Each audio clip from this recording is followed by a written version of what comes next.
என்னடா நடக்குதுங்க? எனக்கு ஒண்ணுமே புரியவே மாட்டேங்குதா. நானும் ஒரு வாரமா மேட்ச் பார்த்துட்டே வரேன்.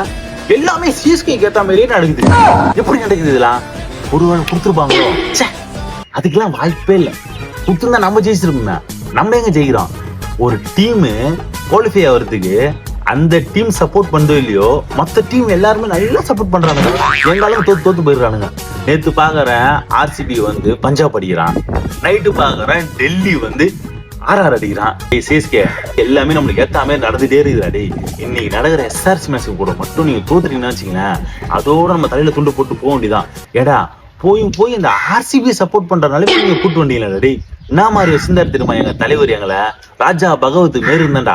ஆர்சிபியை சப்போர்ட் பண்றதுனால நீங்க கூட்டு வந்தீங்க பாத்தீங்களா, காரி துப்புறானுங்க. ஒரு மேட்ச் நாங்க ஜெயிக்கலன்னா நீங்க அவ்வளவுதான் காலி அப்படின்னு பேசுற நிலைமைக்கு கூட்டு வந்தீங்க டேய். இப்ப என்ன சொல்லுவானுங்க, இப்ப ஜெயிச்சே உள்ள போனா கூட நாங்க நீங்க பஞ்சாப் கூட ஜெயிச்சதுனாலதான் நீங்க குவாலிஃபை ஆனீங்க அப்படின்னு குத்தி காட்டுவானுங்க. இதெல்லாம் நம்மளுக்கு தேவையில்ல. நீங்க மட்டும் நீங்க ஜெயிச்சிருந்தீங்கன்னா வச்சுக்கலாம், நம்மளுக்கு இந்த பிரச்சனையே கிடையாது. எல்லாத்தையும் விட்டுருங்க. இன்னைக்கு நடக்கிற மேட்ச்ல தயவு செய்து கையெடுத்து கும்புற ஒரு சிஎஸ்கே ஃபேனா எப்படின்னா ஜெயிச்சிருந்தாடி. எனக்கு 2 ஆசை இருந்துச்சு. 2026 எங்க அண்ணன் சிஎம் ஆகணும். எங்க அண்ணன் ஆயிட்டாரு, நல்ல விஷயம். நீங்க எப்படின்னா கப்படிக்கணும்னு நான் வேண்டிக்கிட்டேன். எஸ்ஆர்எச் மேட்ச